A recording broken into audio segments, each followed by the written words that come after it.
Hey guys, I hope you're all staying safe out there. You know, staying home and whatnot, not spreading any viruses or anything, and making sure to get your information from qualified doctors. Just not this guy. Or this guy.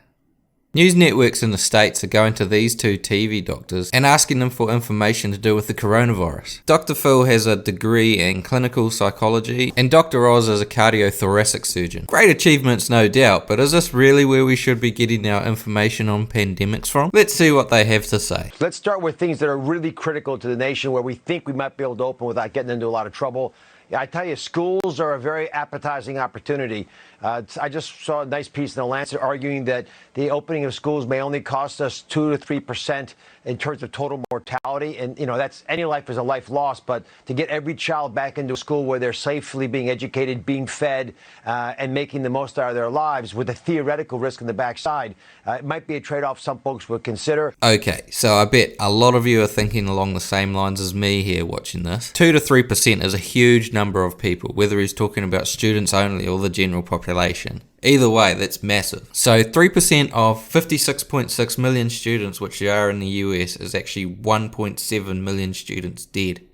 Going on Dr. Oz's information. And if we're talking about the general population, 3% of 328 million is almost 10 million people. But yeah, almost 10 million people dead is a pretty appetizing opportunity. I don't think anyone's child getting an education is worth that. I'm not sure exactly where he's getting his figures from because I haven't seen any projections as high as that. Either way, Dr. Oz's advice is definitely not the one. Let's see what Dr. Phil has to say. People start having enough problems in lockdown that it will actually create more destruction and actually more death across time than the actual virus will itself.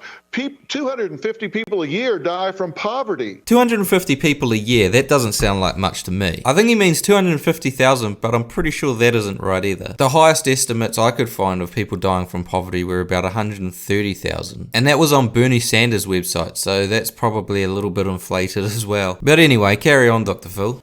And the poverty line is getting such that more and more people are going to fall below that because the economy is crashing around us. Yeah, that is a valid point about the failing economy sending more people into poverty. But the fact still remains that something still needs to be done. Doing nothing will probably end up leaving your economy in a far worse state. Not to mention the number of people that would have died. Although you guys may have left it too late anyway. It looks like it's already gone over there. But anyway, valid point. Carry on. And they're doing that because people are dying from the coronavirus. I get that. But look, the fact of the matter is we have people dying. 45,000 people a year die from automobile accidents. Cars actually serve a purpose. You need to have vehicles to get people and products from A to B. What do you need a virus for? 480,000 from cigarettes. Yep, cigarettes do kill a lot of people, but you know what? That's their choice. No one chooses to get the coronavirus. 360,000 a year from swimming pools, but we don't shut the country down for that. Wait, what? Let me hear that again. 360,000 a year from swimming pools. 360,000 a year from swimming pools. 360,000 people a year die from swimming pools. Dr. Phil's just making shit up now. 360,000. Alright, mate.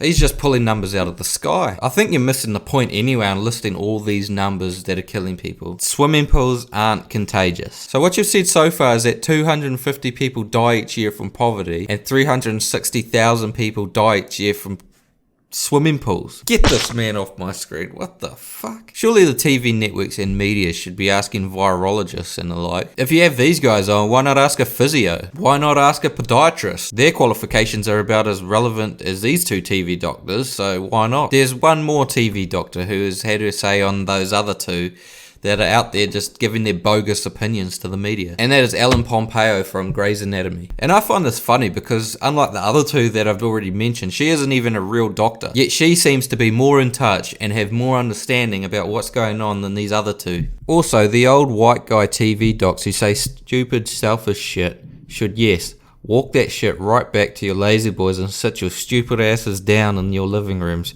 on your golf courses, where you live.